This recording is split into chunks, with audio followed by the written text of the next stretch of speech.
And a cooking oil company says that the saturated fat content is 15%. It is written in the cooking oil bottle, like how Maggi has written no monosodium glutamate. That cooking oil company written that saturated fat content is 15%. And now somebody wanted to study whether the saturated content is really 15% or not.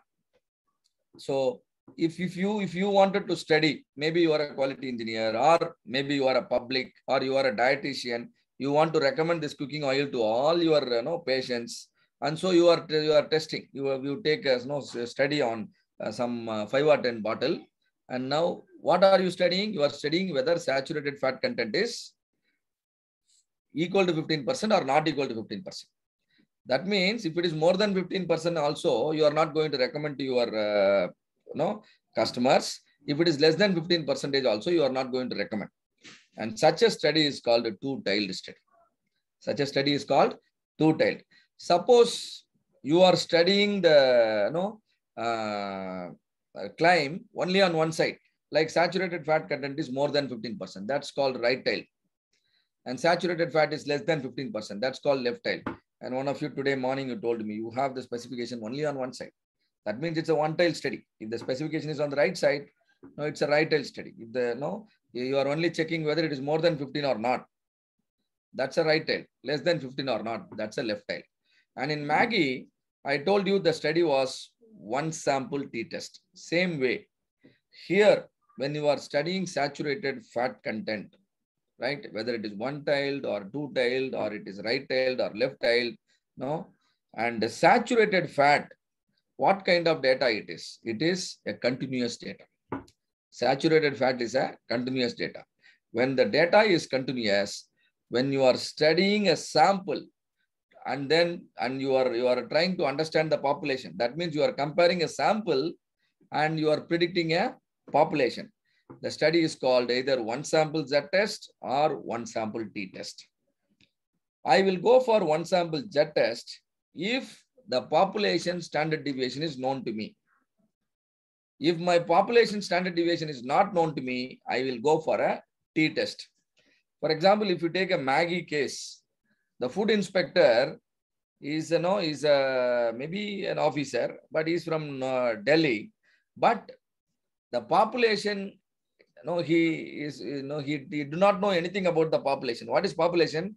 All the Maggi packets which Nestle is producing is the population. Do you think the food inspector will have information about the population? No. The information about the population is not known to the food inspector. And so the population has become unknown population. When the population is unknown, go for the T test. When population is known, go for the Z test. When a population will be known population, suppose I am a quality head, quality engineer inside my company, and I want to study my own quality. All the data is available with me. The population average is available with me. Population standard deviation is available with me. So population is known population. Under such situation, I will go for one sample Z test. And now another example. This example is about response rate, campaign response rate. For example, I run a digital campaign. There are 1,000 people see my advertisement. 1,000 people see my advertisement, but only 65 people respond. So far, the campaign performance was only 6.5%. That means what? When every 1,000 people see my advertisement, only 65 people respond to the advertisement. They will buy the course or they will submit the form. Something is happening. And now, what is my belief? 6.5% is the response rate. And now, a new campaign is designed. And I want to know whether my new campaign can give me a better performance. If the new campaign is expected to give a better performance, what is your alternate hypothesis? The second row. Response rate is more than 15%. Or any value. It can be 6.5%. So what is your belief? It is 6.5. But now what are you saying? It is more than 6.5. More than 6.5 means it's a right tail. Less than 6.5 means left tail. And not equal to 6.5 means it's a two tail. And now for taking the decision, you are using the number 6.5. What is this 6.5? Is it average or proportion? Can somebody tell me? The 6.5%, is it an average or proportion? You know the difference, right? Proportion, sir. Very good. So when you are using average, you must go for the previous thing. Saturated fat, you use the average. You measure the saturated fat and then you calculate the average and you take a decision using the average. When you are using average, the study will be either Judd test or t-test. But when you use proportion, the study will be called one proportion test. Please note, the one proportion test is also a type of Judd test only, but we call it one proportion test, and that will be explained by Dr. RK with the analytical problem. And then another situation. In your company, you have got two vendors. Two vendors are serving your company. And now your boss is telling you, don't deal with the two vendors. Select only one vendor out of the two. Now you wanted to know whether whichever vendor is better for you, then you will preferably work only with that vendor. But now so far, why are you working with the two vendors? Because you are strongly believing that both their performance are almost equal. Isn't it? Both their performance are almost equal. And that is why, you are preferring to work with both vendors. So your assumption right now is performance of vendor A equal to performance of vendor B. Performance means some metric is required. Transaction time. Every time I assign a work, how much time they take, and then, to complete the work. So the transaction time of vendor A equal to transaction time of vendor B. This is null hypothesis. So what is alternate hypothesis? Not equal to. When I say not equal to, it becomes two-tailed. When I say more than, it is right-tailed. When I say less than, it is left-tailed. Now, what is that I am studying? I am studying two samples. One sample is vendor A. Another sample is from vendor B. We call them sample. We call them study group, right? It's all one and same. So a sample from study group A is compared against a sample from another study group B. And then we are taking a decision whether both are equal or not, isn't it? Suppose if I understand sample A is better than sample B, then I will renew the contract only with vendor A. And since there are two samples involved here, we call it two sample t-test. Remember, already for t-test, we understood that our decision is based on the average. So here also your decision should be based on the average only. And we calculate average when our data is continuous. Transaction time is a continuous data, right? And so all those rules will be applicable. And now, one more.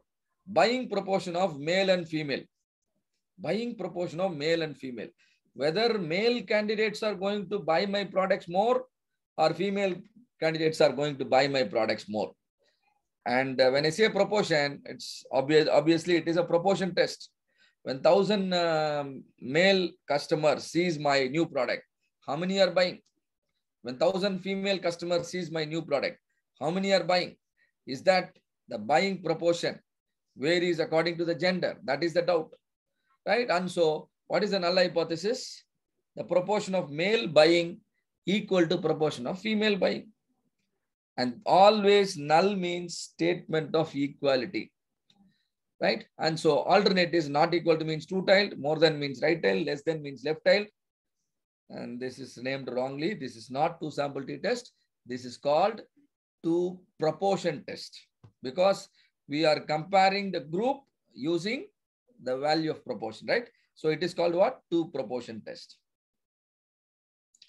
Now another thing, another situation. You are the national head, and under you, all your regional offices are reporting, right? And you have got an office in north, one office in south, one office in east, and another one is west. And now you wanted to understand whether any particular regional office is performing better or performing bad. And so you are collecting some information, and that information is, the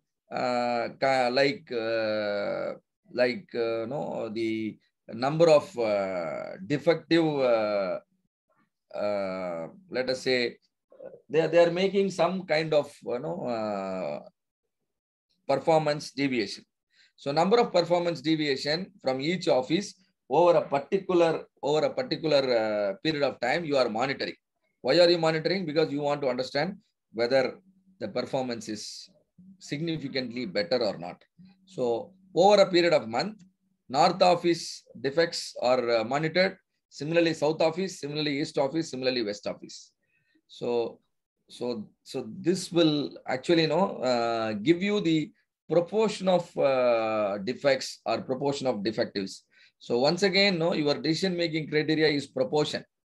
Decision-making criteria is proportion, but how many groups you are studying at a time? There are 4 offices here, north, south, east, and west. And when there are more than 2 groups and you are studying the group using a proportion, we call it chi-square test. Up to 2 groups, your study is called what? 2 proportion test. But more than 2 groups, it is called chi-square test, right? When you have not equal to, then it is called two-tailed.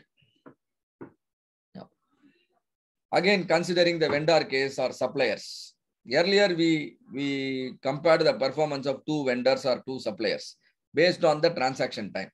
Transaction time is continuous. And now imagine you have more than 2 suppliers. See here, supplier A, supplier B, supplier C. And now you are measuring the performance based on the transaction.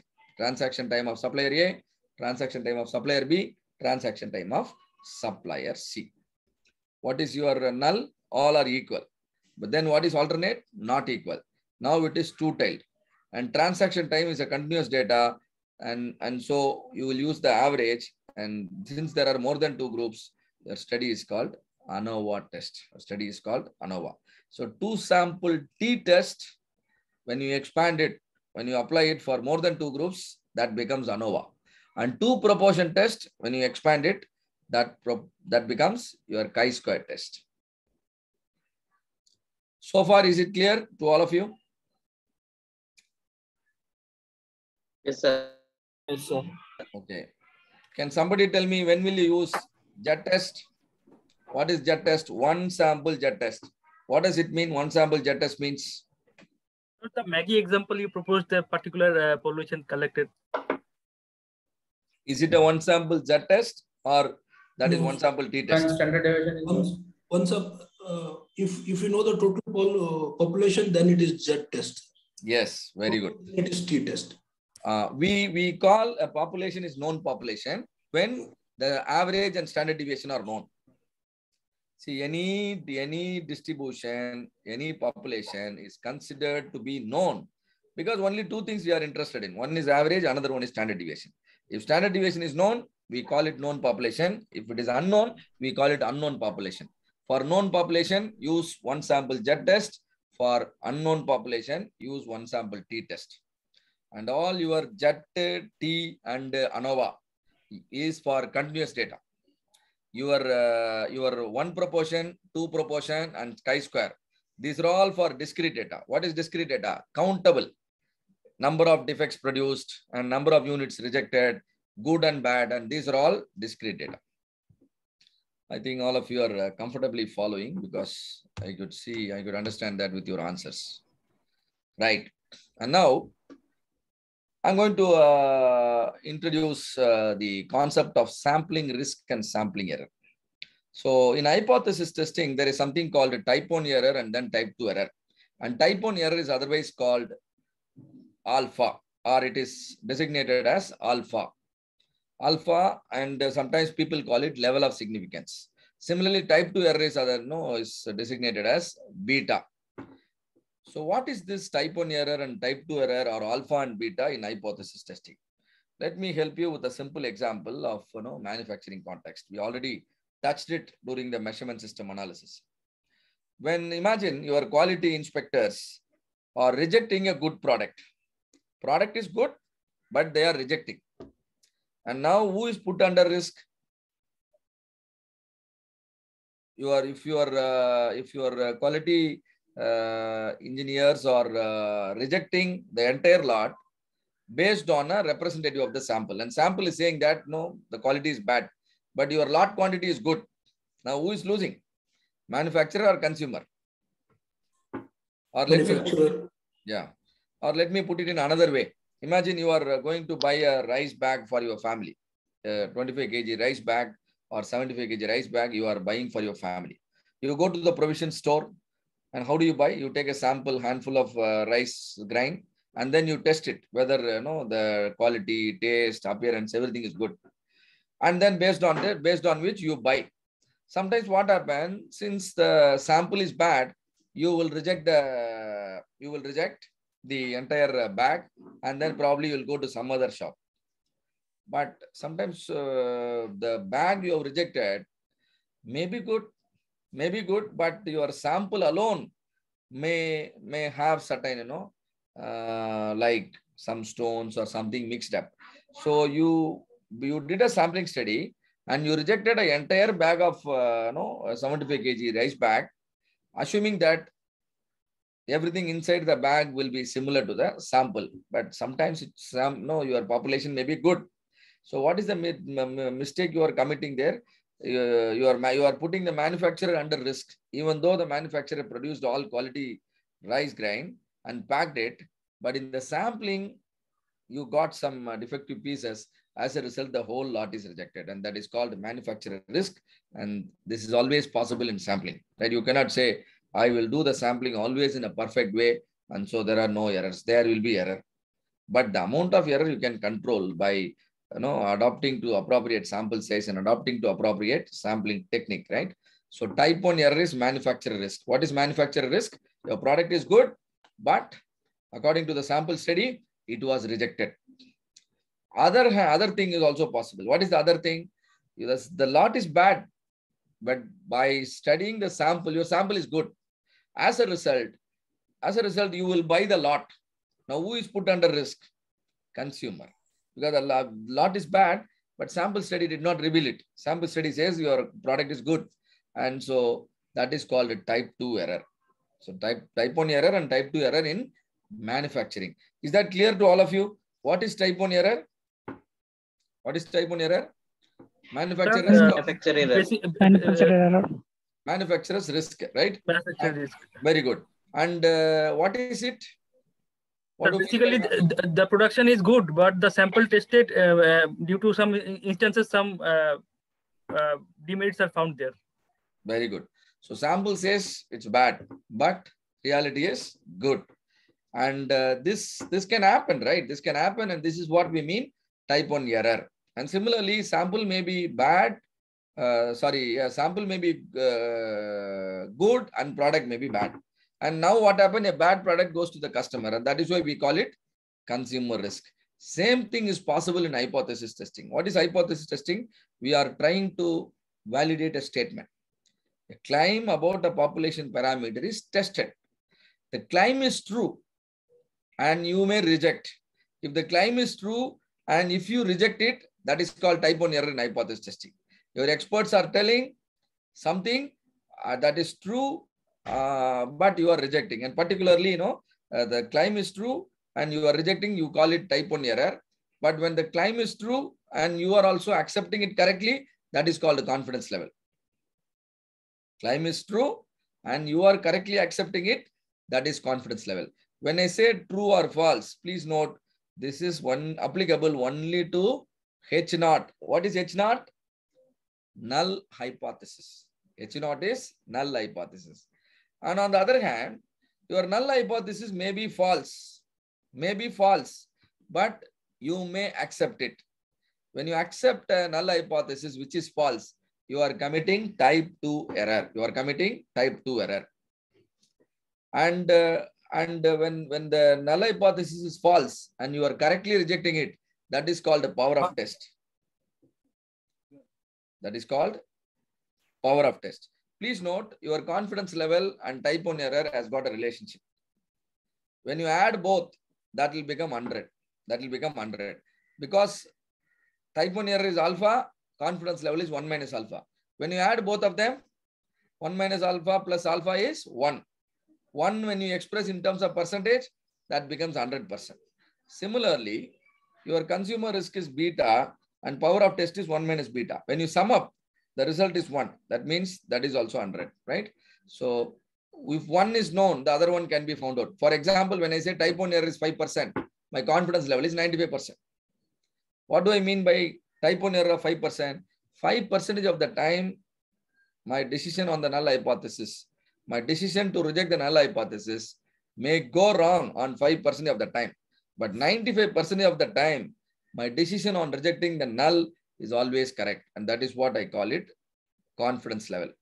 And see here, always your decision is a function of these things: sample size, confidence level, power of test, and the statistics you want to validate, whether it is average or standard deviation, and what the difference between the difference in the average value, and that is what I mean here. And so we will be giving you a template. Once you fix the confidence level, power of test, and the statistics to be validated, then sample size can be calculated. Or that means if there are 4 things, you can fix 3. The 4th one will be automatically fixed, right? So we will be giving you a template on that. Hope the type 1 error and type 2 error is properly understood. Now, hypothesis test procedure. Imagine in a particular city, people in the age group of 20 to 30 in a particular city. What is your opinion? People in the age group of 20 to 30, what could be their sugar level, particularly fasting blood sugar level? Can I say like that? Generally, people in the age group of 20 to 30, their fasting blood sugar will be in the range of 90 to 100. Am I correct here? Yes, sir. Come on, please. Yeah. Yes. Generally, Yes. yeah. When you are at the younger age, your fasting blood sugar will be in the preferred range. What is preferred range? 90 to 100. So this is a common statement. So you see, can you see an equality symbol here? Yes, equality is there. That means what is this statement? Null statement. Yes. Null statement is framed.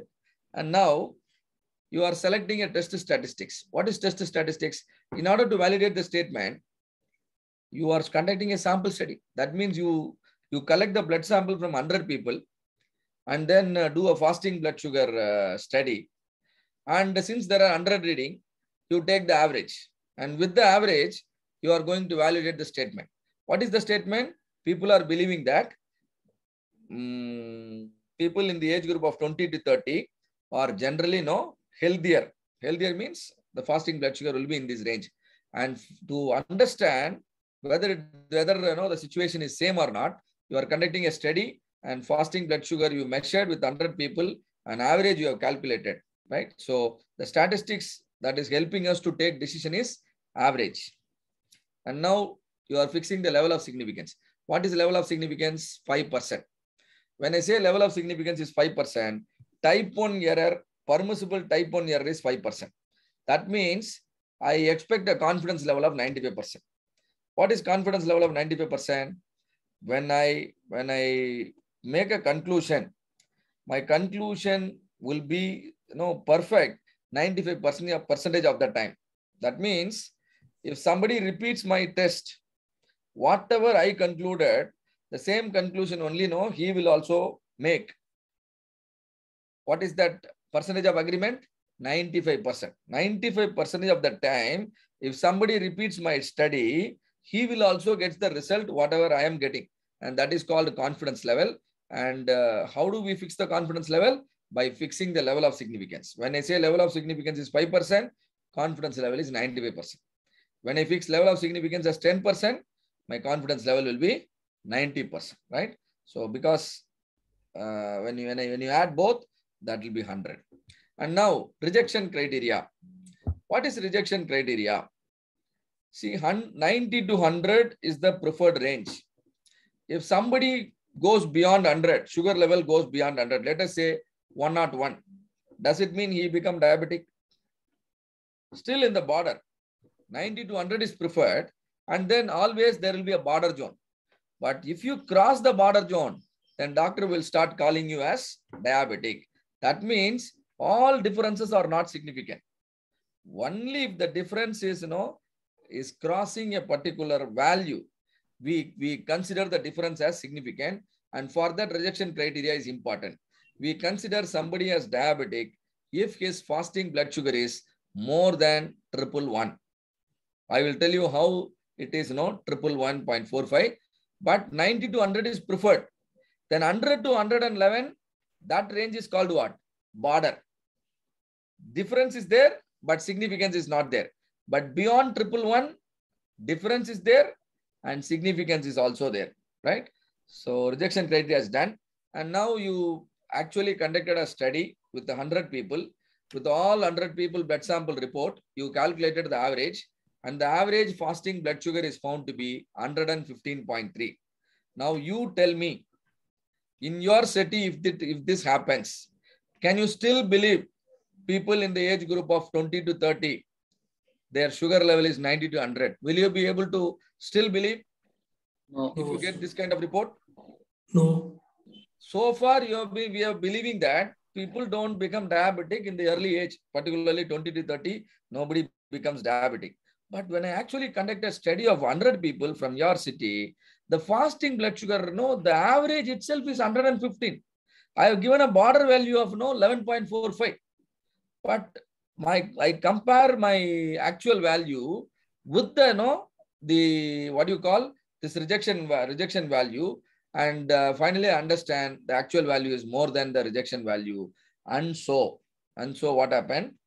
I decided to reject my null hypothesis. What is my null hypothesis? People are healthy. A common knowledge. People are healthy, but now I am forced to believe that people started becoming diabetic even in the age group of 20 to 30. Maybe if my study is conducted properly, if my samples are done properly, definitely the study is giving you a significant information. So this procedure, this is the procedure now you need to follow while conducting any hypothesis testing.